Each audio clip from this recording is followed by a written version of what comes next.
O preço dos imóveis na Irlanda irá despencar nos próximos anos, e quem estiver preparado poderá aproveitar essa oportunidade para garantir um bom aluguel ou comprar o seu imóvel próprio. Hoje existe uma grande crise imobiliária tão séria na Irlanda que os preços dos aluguéis chegam a níveis praticamente insustentáveis. Em algumas das regiões mais caras de Dublin, não é incomum encontrar imóveis custando 4.000 euros por mês. E quando olhamos para a média, o cenário não melhora muito. O aluguel já consome cerca de 62% de toda a renda de um irlandês médio. Para você ter uma ideia, isso faz de Dublin um dos mercados de aluguéis mais caros de toda a Europa. E essa não é uma estatística isolada, é um reflexo de um problema estrutural que vem se acumulando há anos. Mas o que talvez você não tenha ouvido é que o governo irlandês começou a colocar em prática uma série de medidas muito robustas para tentar lidar com essa crise. Medidas que vão impactar quem é estudante e está indo agora para a Irlanda, quem já mora no país e principalmente quem deseja comprar uma casa nos próximos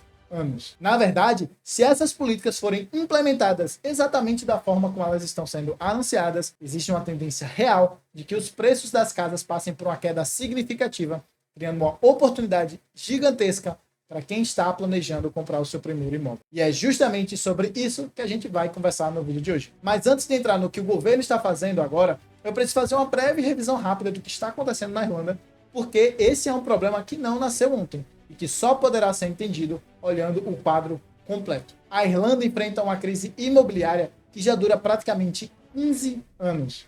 Durante todo esse período, o país vem sofrendo com um grande desequilíbrio clássico da economia. A oferta de casas simplesmente não consegue acompanhar a demanda crescente.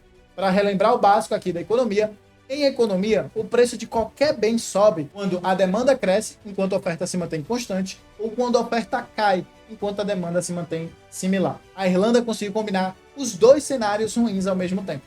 A demanda aumentou muito, impulsionada pela imigração, retorno dos irlandeses que moravam fora, expansão do setor de tecnologia, crescimento populacional, e a oferta cresceu pouco, limitada por burocracia, lentidão na aprovação de obras, escassez da mão de obra na construção e investimentos privados que engessaram parte do mercado. Ou seja, muita gente chegando, pouca casa sendo construída. Esse é o plano de fundo para tudo que está acontecendo. E como muita gente aqui já sabe, no vídeo da semana passada eu aprofundei a parte da demanda, especialmente o impacto da imigração e da possível lei que vai restringir o número de vistos para estudantes. Deixarei o vídeo aqui nos cards para quem se interessar, para quem ainda não viu, porque faz muito sentido você já saber. Mas hoje a gente vai focar do outro lado, o que o governo está fazendo para controlar a oferta e controlar o mercado imobiliário como um todo, criando um cenário que pode resultar, como eu falei, na queda expressiva dos preços dos imóveis. E eu já lembro de uma coisa que eu falei no vídeo passado. Se essa nova lei de restrição de imigração for de fato aprovada, isso pode significar que menos estudantes e menos trabalhadores vindo de fora entrem no país. Isso não vai resolver a crise, mas vai reduzir a pressão sobre os aluguéis, vai diminuir a disputa por vagas de moradia e vai melhorar o poder de barganha das pessoas que já residem na Irlanda. Isso por si só já seria, vamos dizer assim, o primeiro ponto, que seria a ajuda que o governo estaria dando. Só que isso por si só não vai resolver o problema da crise. Isso é só uma parte do plano. E é por isso que a gente precisa olhar para a outra parte, que é justamente onde vem essa mudança estrutural. E a primeira medida importante que o governo irlandês anunciou diz respeito ao processo de aprovação para a construção de novas casas. Hoje, para você poder construir qualquer coisa, até ampliar sua própria casa, você precisa de um approval. E esse approval pode ser contestado pelos seus vizinhos. Se os vizinhos simplesmente não gostarem daquelas mudanças, eles podem reclamar formalmente e isso, muitas vezes, inviabiliza o projeto. Agora, o governo está criando uma exceção estratégica. Você pode construir uma segunda casa no seu terreno, uma casa menor, separada da principal, e essa casa poderá ser alugada. Essa mudança é extremamente relevante por dois motivos. Ajuda quem já tem um imóvel, né? O proprietário vai passar a ter uma nova fonte de renda, a possibilidade de alugar legalmente e um acesso a um benefício fiscal de até 14.000 euros por ano, mas também aumenta a oferta de forma rápida e descentralizada. Afinal, esse tipo de construção é mais rápido, é mais barato, exige menos mão de obra e não depende das grandes construtoras. Essa lei ainda não foi aprovada, mas se for e os milhares de irlandeses aderirem a isso, surge um volume significativo de novos imóveis disponíveis para o mercado de aluguel, o que vai aumentar a oferta, reduzir a pressão da demanda e fazer com que os preços, pelo menos daqui uns 2, 3 anos, depois que isso for aprovado e que as casas sejam construídas, comecem a cair. Isso novamente não resolve a crise inteira, mas já muda a questão do curto prazo para quem mora ou que está chegando no país agora em 26. Para além disso, na nova lei orçamentária de 2026, o próprio governo colocou um compromisso pesado na mesa. Eles têm o objetivo de construir 300 mil novas casas até 2030. Se você já acompanha aqui o canal, sabe que eu tenho minhas ressalvas sobre essa meta. A Irlanda hoje consegue construir algo entre 30 a 40 mil novas casas, apartamentos, moradias por ano. Se eles mantiverem esse ritmo pelos próximos 5 anos, vai entregar cerca de 200 mil, não os 300 mil prometidos. Mas a intenção aqui importa muito, porque mesmo que o número final não seja os 300 mil, qualquer aumento considerável da oferta já tem um impacto direto no mercado. Especialmente se a demanda diminuir um pouco, com uma restrição dos vistos, a oferta aumentar mesmo que moderadamente, e novas unidades forem sendo entregues todos os anos. A tendência natural é que o preço pare de subir, dê uma estabilizada e depois comece a cair. E isso cria um cenário perfeito que poucas pessoas conseguem imaginar hoje. Comprar uma casa na Irlanda nos próximos 5 anos pode ser muito mais barato do que fora nos últimos 10 anos. E não é só isso que está pressionando os preços para baixo. Uma das mudanças mais importantes e menos comentadas é a ampliação do imposto sobre imóveis que ficam fora do mercado. O que é que acontece hoje?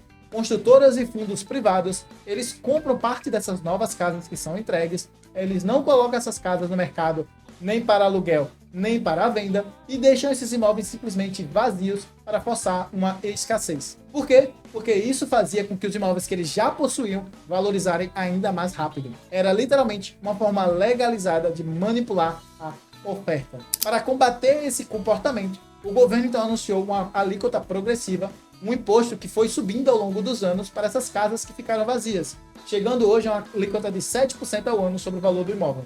E mesmo esse valor só entrando em vigor lá em 2027, isso já muda completamente o jogo, porque as pessoas vão antecipar e já vão fazer alguma coisa. Manter esse imóvel vazio agora deixa de ser lucrativo e passa a ser mais caro. E diante disso, os donos têm apenas duas opções: colocar o imóvel para alugar, que aumenta a oferta para o aluguel, reduzindo o preço do aluguel, ou vender o imóvel, que aumenta a oferta para a compra, reduzindo o preço de compra. De uma forma ou de outra, o consumidor aqui sai ganhando. E esse nem é o impacto mais forte que está vindo por aí. Agora chegamos à parte mais importante do vídeo, que realmente pode virar o mercado de cabeça para baixo. O Rent Protection Zone, ou RPZ. O RPZ é um conjunto de regras para proteger o inquilino, e ele tem duas partes importantes. A primeira parte é o controle do aumento de aluguel.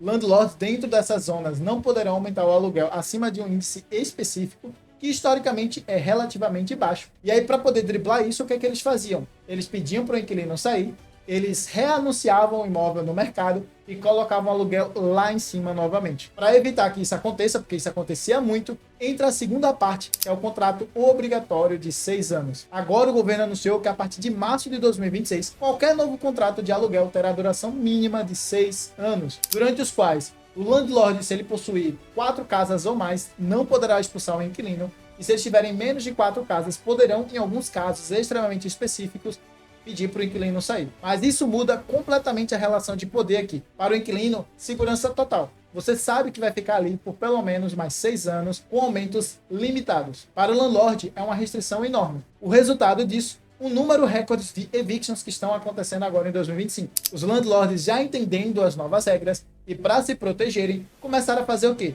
Pedir para esses inquilinos saírem, vender esses imóveis antes de março e aí reorganizar a sua carteira de investimentos. Inclusive, no terceiro trimestre de 2025, os pedidos de saída aumentaram em 35%. Isso já é um reflexo direto da nova lei, antes mesmo dela entrar em vigor. E aqui vem o ponto mais importante dessa parte. Se você quer comprar um imóvel, os próximos 3 meses são uma oportunidade rara. Muita gente vai colocar o imóvel à venda antes que o contrato de 6 anos se torne obrigatório. Isso cria mais oferta, preços menores e menos concorrência na hora de você querer comprar sua casa. Depois de março, se você comprar esse imóvel que já tem um inquilino, aí você só vai poder morar nele daqui a 6 anos quando esse inquilino sair. Ou seja, a janela de compra é agora. Se você já não possui um planejamento e o dinheiro separado para comprar agora, calma. Não quer dizer que isso não vai ter uma boa oportunidade para você. A tendência é que à medida que o tempo for passando, novas casas vão sendo entregues e isso vai abrir oportunidade para que você compre também. Agora, já adianto que em economia, quando a gente começa a ter restrições demais no lado de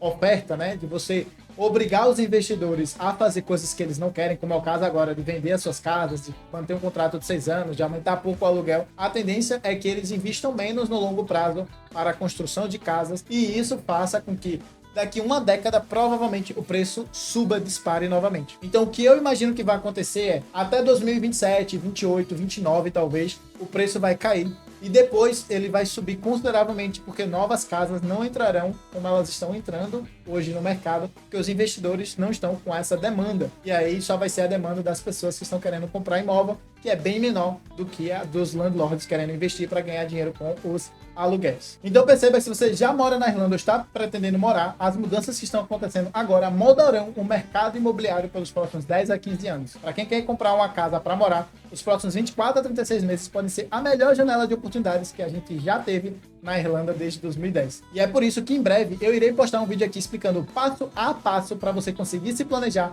para juntar dinheiro e comprar o seu imóvel. Se isso te interessa, inscreva-se agora mesmo no canal, batendo no sininho, que é para você não perder esse vídeo. Já se você quiser continuar recebendo análises completas como essa que a gente fez aqui, entra na nossa lista gratuita de e-mail. O link vai estar aqui embaixo na descrição. Toda semana eu envio um conteúdo exclusivo sobre investimento, sobre finanças, a vida na Irlanda, tudo para te ajudar a ter melhores condições de vida na Irlanda. Agora, se você quiser aprender mais sobre investimentos na Irlanda, com outros vídeos aqui do canal, eu vou deixar uma playlist que vai estar aí na tela, que vai te ensinar em mais detalhes tudo que eu já trouxe aqui no canal. E eu te aguardo por lá.